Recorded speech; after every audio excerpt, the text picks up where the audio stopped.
అందరికీ నా హృదయపూర్వక నమస్కారాలు. ఈ పరిషత్ ఎన్నికల్లో జనసేన తరపున గెలిచిన అభ్యర్థులందరికీ మరోమారు అభినందనలు తెలియజేసుకుంటూ నాకు వచ్చిన ఈ రిపోర్ట్ కానీ మొత్తాన్ని విశ్లేషిస్తూ ఒకసారి ఒక్క ఎమ్మెల్యేతో ప్రారంభమై ఈ రోజున జనసేన మొన్న పంచాయతీ ఎన్నికల్లో 1209 సర్పంచులు, 1576 ఉప సర్పంచులు, 4456 వార్డు సభ్యులు, అలాగే ఇప్పుడు మొన్న జరిగిన పరిషత్ ఎన్నికల ఫలితాల్లో కూడా దాదాపు 10,047 ఎంపీటీసీ స్థానాలకి దాంట్లో ఏకగ్రీవం చేసుకుంది 2371, పోటీ జరిగిన స్థానాలు 7,219, అలాగే జనసేన పోటీ చేసినవి 1200, దాంట్లో జనసేన గెలిచినవి 180 స్థానాలు, 177 స్థానాలు 3 మటుకు సాంకేతిక కారణాల వల్ల ప్రకటించలేకపోయాం. సో అది జనసేన అభ్యర్థులు వాళ్ళు కూడా మేము 180 స్థానాలు గెలిచాం.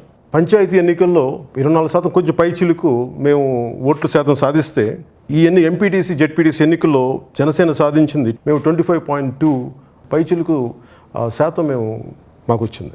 అంటే ఇది ఏ లెక్కలో చెప్తున్నామంటే పోటీ చేసిన 1200 స్థానాలు, గెలిచిన 180 స్థానాలు, వీటిని ప్రాతిపదికగా తీసుకొని మేము 25.2% ఆఫ్ ఓట్స్ని మేము సాధించగలిగాం. జెడ్పీటీసీ స్థానాలు ఉండగా ఏకగ్రీవం 126 చేసుకుంటే బరిలోకి ఉన్నాయి 515. దాంట్లో జనసేన పోటీ చేసినవి 156 జెడ్పీ స్థానాల్లో పోటీ చేస్తే జనసేన గెలిచినవి 2. సో దీంట్లో కూడా సరాసరి 11.20% ఓట్లు మేము సంపాదించాం దీంట్లో. సో బిందువుగా మొదలై ఒక సింధువుగా ఒక గొప్ప మార్పుకి సూచనగా ఇది మేము చూస్తున్నాం. జనసేనల దినదినంగా అభివృద్ధి చెందుతూ ఉంది. చాలా ఉన్నతమైన ఆశయాలతో వచ్చాం. డబ్బు లేదంటే మద్యం ఇలాంటివి కాకుండా వీటన్నిటికీ సంబంధం లేకుండా అన్ని కులాలు రావాలి. ఇక్కడ కులాల సమైక్యత అనేది మేము మా సిద్ధాంతాల్లో ఒకటి.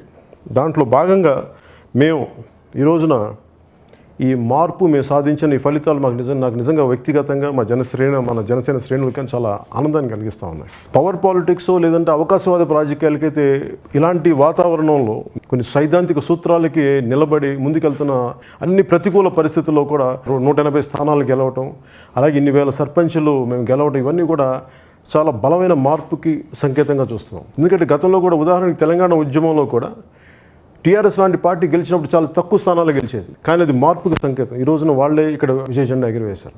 మార్పు చాలా చిన్న అడుగుతోనే మొదలవుతుంది. ఈ రోజున మేము చేస్తుంది ప్రతి ఒక్కరికి చిన్న మార్పుగా కనిపించవచ్చు, కానీ సంపూర్ణమైన మార్పుకి చాలా బలమైన అడుగు ఇది. ఎలాంటి పరిస్థితులు ఆంధ్ర రాష్ట్రం ఉందనేది ఇంకొక సందర్భంలో చెప్తాను. కాకపోతే అసలు ముఖ్యంగా ఈ జెడ్పీటీసీ ఎంపీటీసీ ఎన్నికలకు సంబంధించి, అలాగే సర్పంచ్ ఎన్నికలకు సంబంధించి పరిస్థితుల్లో జెడ్పీటీసీ ఎంపీటీసీ ఎన్నికల్లో జరిగిన అసలు నడిచిన విధానం, అంటే ఎన్నికలు నడిపిన విధానం చాలా చాలా బాధ కలిగించింది. ఒకవైపేమో ప్రజాస్వామ్యాన్ని పరిరక్షించాలంటే కంకణం కట్టుకున్న మాటలు చెప్తారు, ఇంకెవరికి స్థానం ఇచ్చే పరిస్థితుల్లో లేరు. వైసీపీ అభ్యర్థికి ఓటు వేయకపోతే మీకు ఇళ్ల స్థలాలు నిలిపేస్తాం, అలాగే పింఛను రేషన్ కార్డులు నిలిపేస్తామని చెప్పి ప్రతి వాలంటీర్స్ ద్వారా బెదిరింపులు. జనసేన తరపున అలాగే మిగతా ప్రత్యర్థి పార్టీల తరపున అభ్యర్థులు ముందుకు వెళ్తుంటే నామినేషన్లు వేయకుండా బెదిరింపులు, పైగా వారి ఆర్థిక మూలాలపై దాడి చేసే పరిస్థితి. అందుకే ప్రభుత్వంతో వాళ్ళు నడవట్లేదు, వాళ్ళ వ్యాపారాలు వాళ్ళు సొంతంగా చేసుకున్న వ్యాపారాలను కూడా ఏదోలా ఇబ్బంది పెట్టి వాళ్ళు ఉపసంహరించుకోలేక బెదిరించేలా చేస్తే చాలామంది వెనక్కి వెళ్ళిపోయిన పరిస్థితులు. స్వయంగా మంత్రులే ఈ ఎన్నికల ప్రక్రియ నడిపించడం, స్టేట్ ఎన్నికల కమిషను ఒక చోద్యం చూస్తూ నిలబడిపోయింది. అది ఎన్నికల సమయానికి దగ్గరగా ఉండటం, ఒకవేళ ఎలాంటి బెదిరింపులు అంటే మీరు మాకు ఓట్లు అయిపోయి మీకు ఇళ్ళ పట్టాలు ఇవ్వం, ఇలాంటి బెదిరింపులు. దానివల్ల కొంత ఇది మాకు మిత్రపక్షమైన బీజేపీ కూడా కొంత ఇవ్వటం కూడా మేము ఇంకొన్ని ఎక్కువ స్థానాలు ఖచ్చితంగా సాధించేవాళ్ళం, కానీ ఇది బీజేపీకి ఇచ్చిన స్థానాలు కూడా వాళ్ళు ఇంకొంచెం బలంగా చేస్తుంటే బాగుండేది. ఇది కూడా మేమిద్దరం కూర్చొని బీజేపీని మా నాయకులు కూర్చున్నప్పుడు మేము కూర్చొని మాట్లాడుకుంటాం. మేము అన్ని చోట్ల ఎంపీటీసీలని పోటీలో లేకపోవడం వల్ల అది జెడ్పీటీసీ అభ్యర్థి పైన కూడా పడింది. అలాగే ఎన్నికల నాటికి జనసేన పూర్తి స్థాయి కమిటీలు ఇంకా మాకు లేకపోవడం కూడా ఒక చిన్న లోటుగా అనిపించింది. ఎన్నికలు నోటిఫికేషన్ ఇచ్చిన పరిస్థితులు ఆ రోజు పరిస్థితులు వేరు, కానీ ఈ రోజున కనుక ఎన్నికలు కనుక పెట్టుంటే జనసేన 1500 పై చిలుకు స్థానాల్లో ఎంపీటీసీ స్థానాలు గెలుచుకునే దాదాపు ఒక 40 నుంచి 80 దాకా జెడ్పీటీసీ స్థానాలు గెలుచుకునేదని మొత్తం పరిశీలకులు మొత్తం అనుభవజ్ఞులు చెప్తా ఉన్నారు. ఈ పరిస్థితిలో కానీ జరిగిపోయింది కాబట్టి ఇంక మన దాని గురించి మాట్లాడే ప్రయోజనం లేదు. అలాగే పోల్ వైలెన్స్ అసలు ఈ మధ్యకాలంలో ఎప్పుడు పోల్ వైలెన్స్ ఇంతగా చూడలేదు ఎక్కడ కూడా. అంటే ఇది ఎలా తయారైందంటే ఆంధ్రప్రదేశ్లో వైసీపీ పాలన ఒక దౌర్భాగ్యపు దాష్టీకపు దిక్కుమాలిన పాలన. ఇలాంటి దాష్టీకపు పాలన ఎక్కడ లేదు, భారతదేశంలోనే ఎక్కడ లేదు. అలాగే మంగళగిరి నియోజకవర్గంలో కూడా పెదకొండూరు ఎంపీటీసీగా జన సైనికుడు జోజిబాబు 65 ఓట్లతో ఆధిక్యతతో గెలుపొందితే రీకౌంట్ జరపాలని చెప్పి వైసీపీ నాయకులు అందరూ వచ్చి లోపల కూర్చొని వైసీపీ అభ్యర్థి మళ్ళీ గెలిచాడు, ఇన్ని ఒక 12-18 ఓట్లతో గెలిచాడని చెప్పేసి వాళ్ళు ప్రకటించుకున్నారు. దీన్ని కూడా పోలీసులు చోద్యంగా చూస్తూ నిలబడ్డారు. దాని కౌంటింగ్ సిబ్బంది కానీ మిగతా ఆర్ఓ కానీ వీళ్ళందరూ వాళ్ళకి మద్దతు తెలిపేసి గెలిచిన మా అభ్యర్థిని ఓడిపోయేలా చేశారు. ఇలాంటి దాష్టికాలు 1 కాదు 2 కాదు. ఇంకా మచ్చుక్కి అలాగే రైల్వే కోడూరులో కూడా మేము వేసిన 5 ఎంపీటీసీలని పోలీసులే స్వయంగా దౌర్జన్యంగా తీసేశారు. వాళ్ళు పోలీసులా ప్రవర్తించలేదు, వైసీపీ కార్యకర్తలు ప్రవర్తించారు. అలాగే మైసూరు వారి పరంలో మేము సర్పంచ్ గెలిచిన చోట మేము ఎంపీటీసీలో 2 వేయిస్తే 1 రిజెక్ట్ చేసినా కానీ మేము వరికూడి నాగరాజు గారితో మేము నామినేషన్ వేయించాం. ఆయన మీద అక్రమంగా ఎస్సీ అట్రాసిటీ కేసు బనాయించారు. ఇది ఎలక్షన్ రోజు వరకు కూడా అభ్యర్థి రిమాండ్లో ఉన్నారు.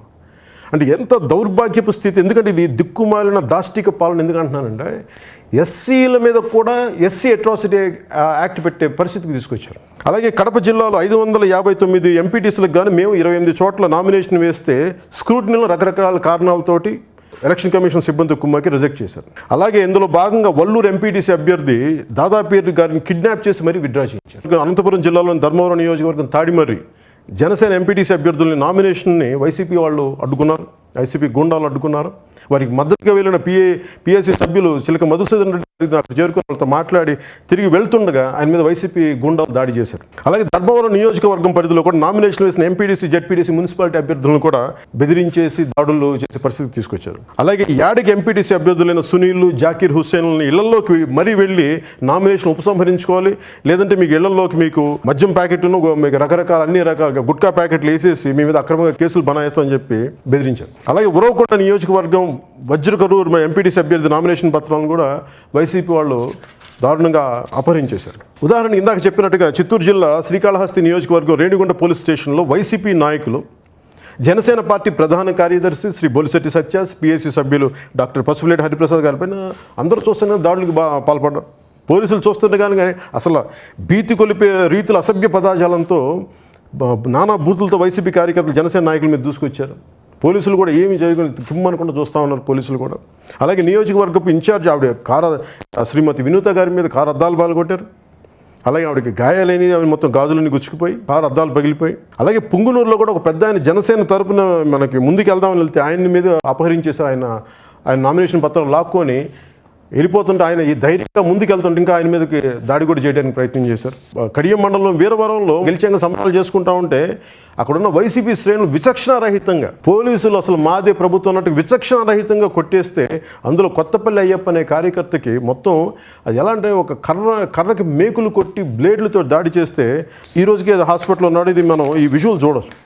ఇలా కొట్టేసేది ఒకటిగా ఇది మచ్చుకి ఒక కేసు. ఇది ఈ స్థాయికి వీరి హింస ఇంత పెట్టిరెగిపోయేంత హింస చేశారు. ఇందాక అనుకున్నట్టుగానే ఈ ఎన్నికలకు పాత నోటిఫికేషన్ కాకుండా కొత్త నోటిఫికేషన్ మేము కోర్టులకు వెళ్ళాం. ఈ ఎన్నిక ఎందుకంటే ఇంత హింసాయుత వాతావరణంలో ఎవరికి సమయం ఫస్ట్ ముందస్తుగా ఏ పార్టీలకు సమయంలో ప్రత్యర్థి పార్టీలకు సమయం ఇవ్వలేదు. దీనికి వంతుగా స్టేట్ ఎలక్షన్ కమిషన్ కూడా వాళ్ళకి వంత పాడటం, నిస్సహాయ స్థితిలో మరి వాళ్ళు ఏ పరిస్థితుల్లో వాళ్ళు ఒత్తిడికి గురయ్యారు, ఏమీ గురయ్యారు. కానీ నిజంగా రాజ్యాంగ విధుల్ని రాజ్యాంగ సూత్రాలను పరిరక్షించాల్సిన అధికారులు కూడా ఒక బెదిరింపులకు కానీ లేదంటే ఒత్తిళ్ళకి కానీ లోనై నిజంగా ప్రజాస్వామ్యానికి ద్రోహం చేశారని చెప్పాలి.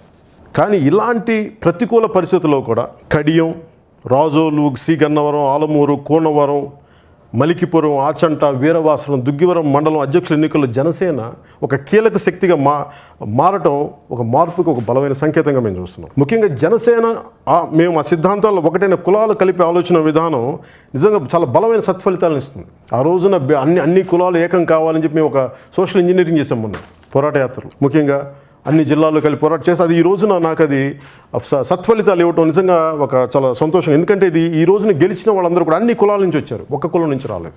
అన్ని కులాల నుంచి వారు రావటం, వారి ఆదరణ పొందటం మనస్ఫూర్తిగా మీ అందరికీ ప్రత్యేకంగా నా ధన్యవాదాలు తెలుపుకుంటా ఉన్నాను. అలాగే ఎంపీటీసీలు ఎన్నికైన కొందరితో మాట్లాడుతున్నప్పుడు నాకు ఒకటైతే చాలా స్పష్టంగా కనిపించింది. సామాన్యులు సైతం ఇంట్లో నుంచి బయటికి రాని ఆడపడుచులు కానీ గృహిణులు కానీ అసలు ఏదో ఒక చిన్నపాటి టీచర్లు కానీ వాళ్ళు బయటకు వచ్చి ఈ రోజున సర్పంచులుగా, ఉప సర్పంచులుగా, ఎంపీటీసీలుగా పోటీ చేసి ఒక కొత్త తరం రాజకీయ ఒకటి ఎలాంటి పెద్ద కులాలు కాకుండా సామాన్యులు డబ్బు లేని వాళ్ళు వచ్చి వారికి బయటకు వచ్చి వాళ్ళు గెలవడం నిజంగా నాకు చాలా ఆనందం కలిగించింది.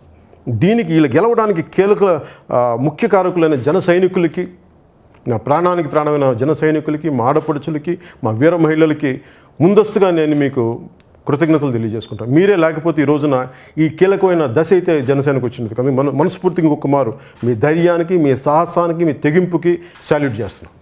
ఈ నెల 27-28 నుంచి కూడా జనసేన ఒక పిలుపుని ఇవ్వబోతున్నాం. ఎందుకంటే ఇది ఇప్పుడు దాకా ఈ దాష్టిక పాలన చూసాం. ఇంకా అందరికీ ఓపికలు నశించిపోయినాయి. జనసేనకు కూడా ఓపిక నశించి, ఎందుకంటే మేము 151 సభ్యులు ఉన్న వైసీపీ పార్టీ రాష్ట్రాన్ని చాలా సుభిక్షంగా పాలించాలని కోరుకున్నాం. ప్రత్యర్థి పార్టీకి తప్పులు సరి చేసుకుంటూ మనం చూద్దాం అనుకున్నాం. కానీ ఈ దాష్టిక పాలన, ఈ పనికిమాలిన పాలన, ఈ దౌర్భాగ్య పాలనని ఎదుర్కోవాలని మేము చాలా బలంగా నిర్ణయించుకున్నాం. అందుకే క్షేత్రస్థాయి పర్యటనలు ఎలా జరపాలి, కార్యకర్తలను ఎలా సమాయత్తం చేయాలి, ఎలా ఎదుర్కోవాలి, వీళ్ళ దాడుల్ని ఎలా ఎదుర్కోవాలి, అవసరమైతే క్షేత్రస్థాయి పోరాటాలు కూడా సిద్ధంగా ఉండాలని చెప్పి, అలాగే మా నాయకులందరితో మాట్లాడి మేమందరం ఒక సమిష్టి నిర్ణయం తీసుకొని ఒక విస్తృత స్థాయి సమావేశాన్ని జరపాలి విజయవాడలో. దీని మీద మేము ముందుకు వెళ్ళబోతున్నాం. సో 27 నుంచి కూడా ఇంకా ప్రతి నెల కనీసం ఒక అఫీషియల్ ప్రోగ్రామ్స్ పెట్టుకోవాలి, ఎక్కువ తిరగాలని మేము నిర్ణయించుకున్నాం. ప్రజల ముందుకు వస్తాం, జనసేన ప్రజల పక్షాన నిలబడతాం, ప్రజలకు అండగా నిలబడతాం, ఆంధ్రప్రదేశ్ని కాపాడుకుంటాం. జై హింద్.